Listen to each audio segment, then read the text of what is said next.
There we go. Right. So we're going to have a little bit of a look outside the water to start off with. And what we're going to look at here is we're going to look at stuff like your arm recovery and your hand entry and stuff like that. Mm-hmm. So looking at getting enough rotation there. Now you've got quite what we call a classic high elbow recovery, where the hand sort of skims over the water on that side there. One of the things we do sometimes say is, particularly in open water, if your hand's very close to the surface of the water, that it can sometimes catch the chop, if there's any chop on the water, or which can stall you a little bit. Yeah. Or if there's another competitor there, if it's a tight swim sort of thing. So sometimes what we just say is just thinking about maybe opening up the elbow joint a little bit. Right. Will sort of give you that little bit of extra clearance. Yeah. But also, if you're wearing a wetsuit and you do that, it pulls on the neoprene. You can sometimes make the shoulders a little bit tight. Right. So just by opening it up a little bit, you can just free the shoulder up in your wetsuit as well. And then if we look on the other side here, again, that classic high elbow sort of thing. You see how low your hand skims the water, sort of thing. Mm-hmm. You might just benefit from opening it out a little bit. But this is just a minor point, just to sort of think about a little bit. What we are interested in, though, is this hand entry. And as you can see here, as you come across, it's actually your elbow that hits the water first, and then your hand sort of skims the surface of the water. So one of the first things I think we need to do, you see on this side here, see how you sort of, that, and you do get the hand in, but still there's a little bit of a skim where the hand skims through the water. First thing I think we're going to do is just tune up that hand entry a little bit. So rather than the hand coming all the way out here, and see how that upper arm and elbow are hitting the water first, maybe get you to think about maybe keeping that elbow engaged a little bit earlier and getting a bit more of a spear into the water. We'll see that more. We'll see the effect of this when we go underneath the water.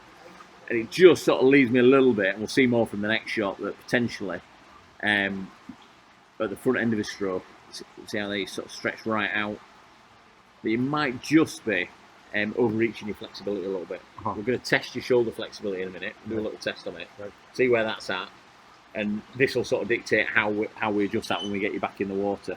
So there's just some early indicators there that potentially here, the front end of stroke is going to be limited by what you're actually doing, even at that early point of actually getting the hand into the water. It's pretty crucial. Now, just watch you when you breathe here. Got a little bit of a lift in your head there, so that you can see there. Got a little bit of a lift in your head. So rather than the bow wave, creating a bow wave to breathe into, because you're lifting your head a little bit, you'll probably find that you're having to lift your head further because the water's coming towards your mouth. Right. So we'd expect that head a little bit lower, so it carves through the water, creating a bow wave, sort of thing, so it creates space. Now, I'm not too worried about this at the minute, based on experience. I think this is a classic symptom. This is being caused by what's going on with your arms under the water. Right? We might see that in the next shot, we might not.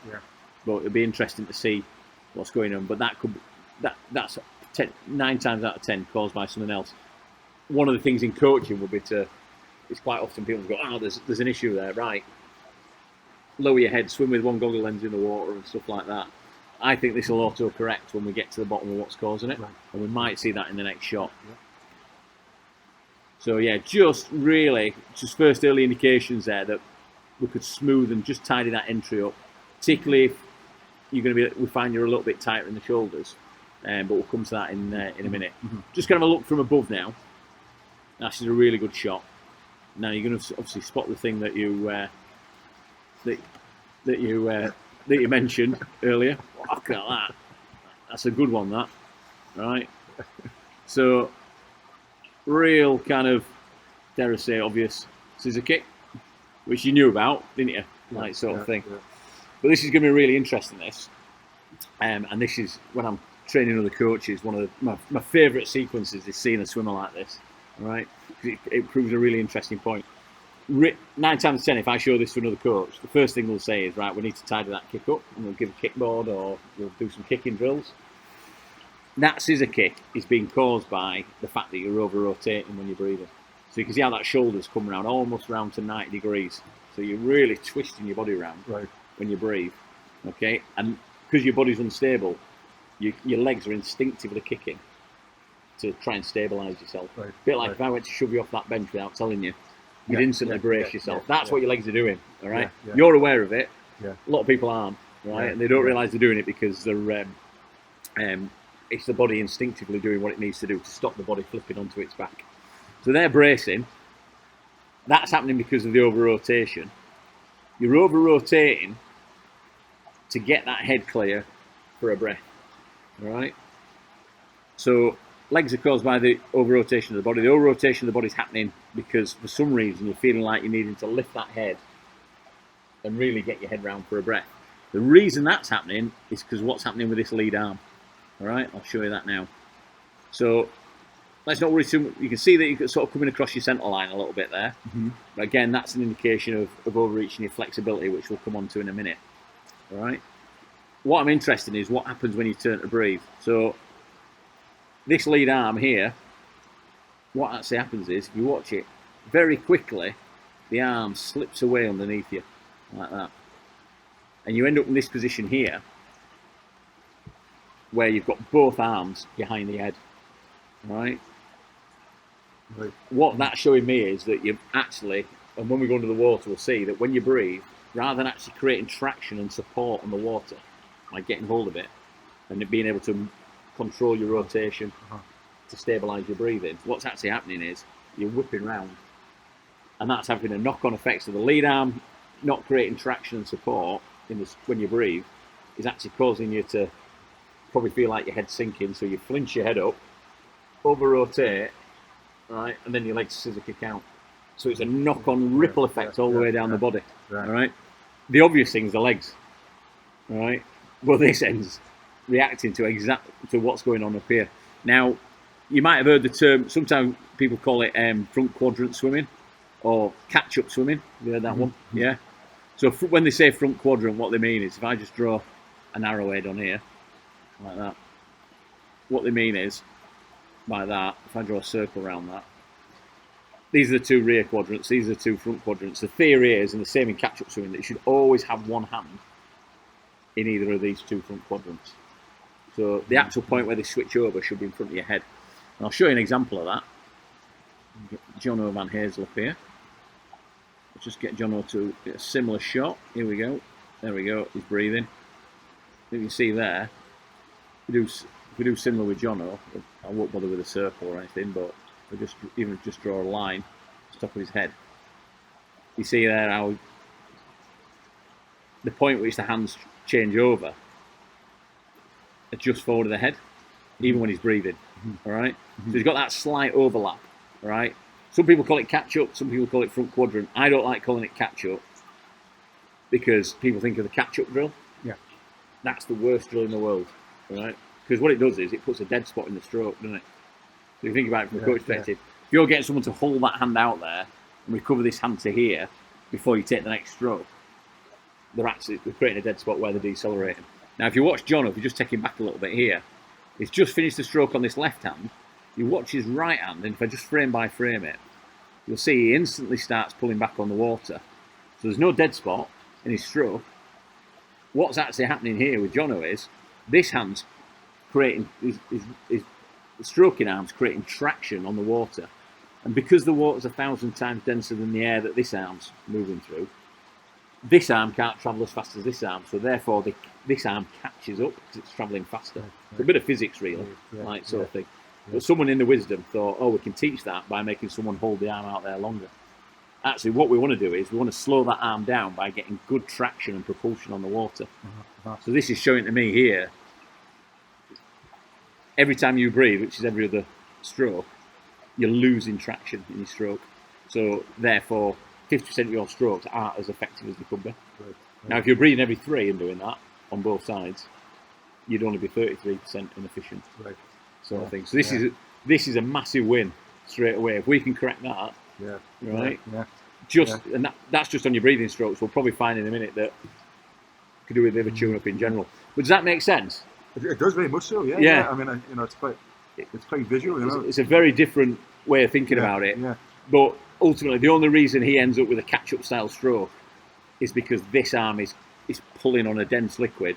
This arm's freely flowing through thin air, literally. All right. So we need to get something going, and I say rather than hovering the arm there, what we're going to do is we're going to improve your catch and pull when you take a breath or in general, so that you're creating more traction. By doing that, it'll make it easier for you to breathe, so you'll be able to more control of your head position.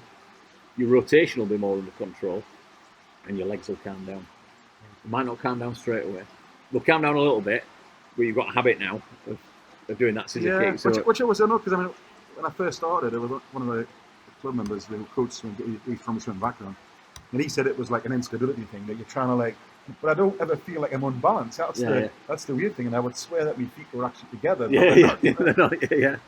But again, they're doing the job of stabilising yourself, where actually the stability should come from the front end, like with that lead arm. You can see it there. All right. So again, that other arm comes in. Now, a lot better alignment on that arm. So, not quite as, a little bit of a, but not as much of a crossover. And you see there, if I draw the line roughly, you're getting a little bit of an overlap on that side. You see how the arms are overlapping? Yeah. Just get rid of that for a sec. There we go, that's better. So you're getting the overlap on that side. So when you're not breathing, you're getting the overlap. That's showing that that right arm's creating traction. When you go to breathe, you lose the traction, and that's where we end up with that massive over rotation, and the arms sort of collapsing away underneath you. Sort of thing. So particularly when we're breathing, that left arm really needs a bit of a tune-up. But you'd be surprised what a difference that'll make. Because it'll sort out all the rest of the stuff will correct themselves automatically, because that's the cause. These are just the symptoms. All right? And you can sort of see it in your stroke. Get good pull on the right arm, the left arm just sort of slips away underneath you. Like I say, we'll see this more detail when we go underneath the water. Right. Let's do that now. Right.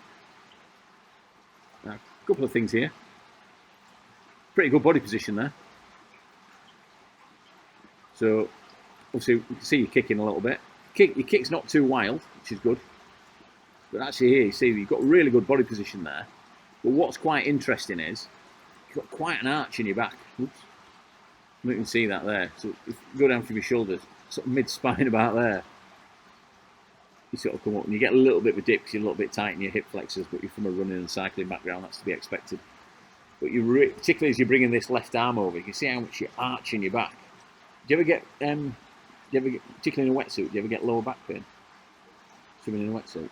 No, but I do have some with the back issues in my lower back a bit. But not in the wetsuit. No, what would you say? No. So this won't be helping it a little bit. But going back to this, so apart from that, your body position is not too bad, but you can definitely see there's a bit of an arch. That's another indication to me that you're overreaching your flexibility. And you see that whole arm just coming at once.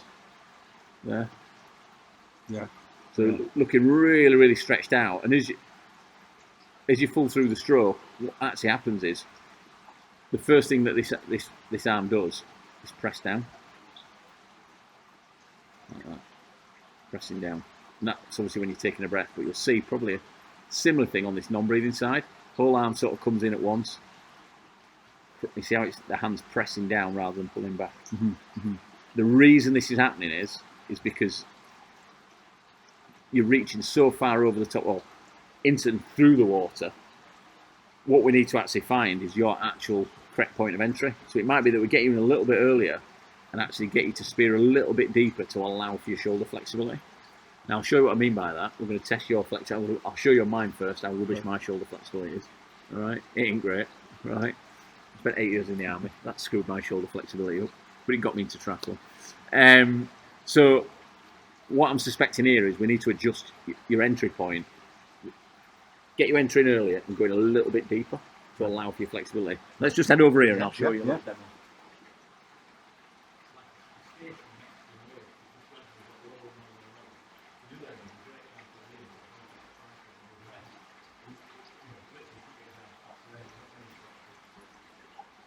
That's the first instance of individuality. And, if you do some coaching for the club, that's a great test to do. Yeah. Get everyone lined up along the side of the pool and go, right, let's test this flexibility. The key is that they make sure the arms are straight. You'll get them all cheating by bending their arms.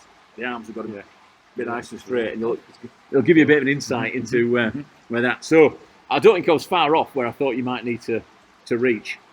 So the first thing we do when we get back in the water is in earlier, and we're going to get you to spear down so your fingertips are below your wrist below your elbow, Right. and it's gonna feel mega, right? It's going to totally free your stroke up, and then it's going to allow you to do a catch and pull. So at the minute, we know the first thing that happens on both arms is we end up pressing down. So all your effort's going to the bottom of the pool. It's also, you can see here, when you breathe, it's lifting your head and your shoulders a little bit more as well. You can see the arch in your back there. And then you'll be having to work quite hard because these legs will be wanting to sink. And it's a little bit the same on the other side. Not as bad. So again, we get that press down. You can actually see your body rising up there. So it's not really in your stroke here until you get to here that you're actually pulling back on the water. All right. Now, I'm just going to take you onto that other arm, and I'm going to put your arm about there, and then I'm going to do. This is where we do a comparison. Might seem an unfair comparison. We're going to compare you to double Olympic gold medalist Becky Adlington. All right. Just get her a little bit further on in a stroke. Let me just get her into a stroke a little bit. And then we get her in the same position on her arm, about there.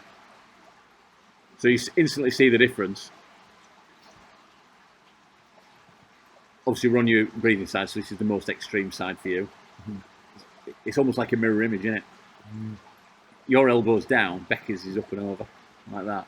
And what Becky's done here, again, ignore the fact that she's stretched out, you can see how high she's reaching and how good her body position is. Doesn't matter where your starting position is.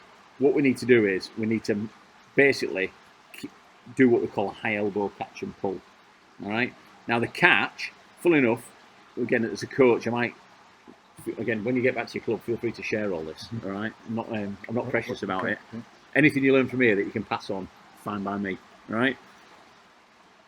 When we talk about the catch and getting into this position, you might have heard the phrase "reaching over a barrel." Yes. Sort of thing. This is what we mean here. You know, we can get a nice barrel in there. We could put a barrel under your arm, but you'll just karate chop it through it with your elbow. All right. What Becky's actually doing here is it's actually a little shrug of the shoulder. So a lot of people obsess about the hand and say, right now pull the hand. But if you pull the hand, you pull with a straight arm, which is what you're doing. What we need to do is we need to shrug the shoulder to lift the elbow. And we're going to do a little demo with you on this, and I'm going to show you the difference it makes. Because the catch does two things. Again, a lot of people either overcomplicate the catch or they don't understand it altogether. Catch does two things. Gets the hand and forearm flat against the water earlier, so we're actually pulling back. So you can see there, rather than pushing down, Becky's pulling back. But the second bit, which is probably even more crucial than the first, it engages the pecs and the lats to do the pulling. Right? In your case here, your shoulders are doing all the hard work. Right? You ever get sore shoulders? A little bit, yeah. Right. So you're using your shoulders to do the pulling or pressing. Yeah. Right. So you're overloading these. Becky's using the lats and pecs and engaging them. Yeah. And if you just stand to the side here, I'll show you the difference that makes. You just stand here in front of me. Just turn around and face me. That's it. You put your right arm out. Right. If you press down on my hand there, that's like what you're doing. You're pressing with a straight arm. All the effort's coming from up here. Your shoulder, probably feel it up there. Right. Probably where you get some of your soreness. Right. The catch, you just relax a second. All the difference is rather than pressing with a straight arm, you shrug the shoulder to lift the elbow like that. And that's how we should initiate the stroke. Right? Now I'm going to keep the fingers there. The temptation to drop that elbow. Now press. Straight away, I can feel straight away. You can feel how much more force it is. You probably feel it a little bit here, and a little bit here. Now this is a bit weird. You go keep that pressure on, but with your left hand, reach inside your armpit and feel how hollow it's going. So put your fingers in there. See that hollowness? Your pecs engaged and your lats engaged with the back. Right? So straight away, just by, rather than just pulling with a straight hand, just by initiating the stroke like this, we open up these muscle grooves. Now these are your climbing muscles. So they're the muscles that are designed for pulling yourself along, up, over, through things. Right? So what we're going to get you in is we're going to do some doggy paddle with you. You've done doggy paddle before. Yeah. But we're going to refine your doggy paddle and maybe get you to think about it a little bit differently, so that you actually start initiating, even your doggy paddle, you want to be in and thinking about that shrug to initiate the stroke. Right?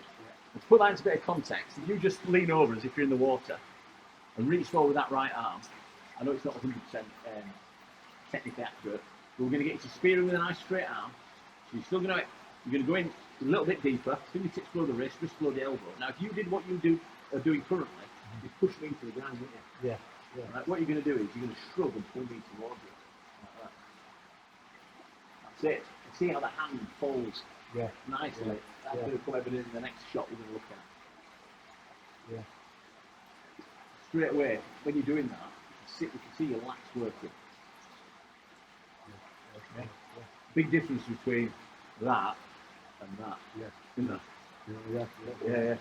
Right. We're going to get you doing that in the doggy paddle when we get you back in the water. All right. So, last couple of bits before we do get you back in the water. This is going to get you doing more of this. Now, Becky's she's got quite what we call an extreme vertical arm form. Anything slightly resembles more this than this is going to revolutionise your swim. It's going to make a massive difference. All right. So I'm going to get rid of Becky for a minute. We'll see her again in a moment. I'll just make you a little bit more visible with these lines. So even on this side here, that elbow's leading, pulling through, pressing down. And we'll probably see in a minute for the moment that you can see the arm probably collapses in a little bit on that side as well. But on this side here, we know, we've seen it from above, that arm just sort of sweeps underneath you. All right. Let's have a look from the front. Just get you into your strokes a little bit here. Start on this arm.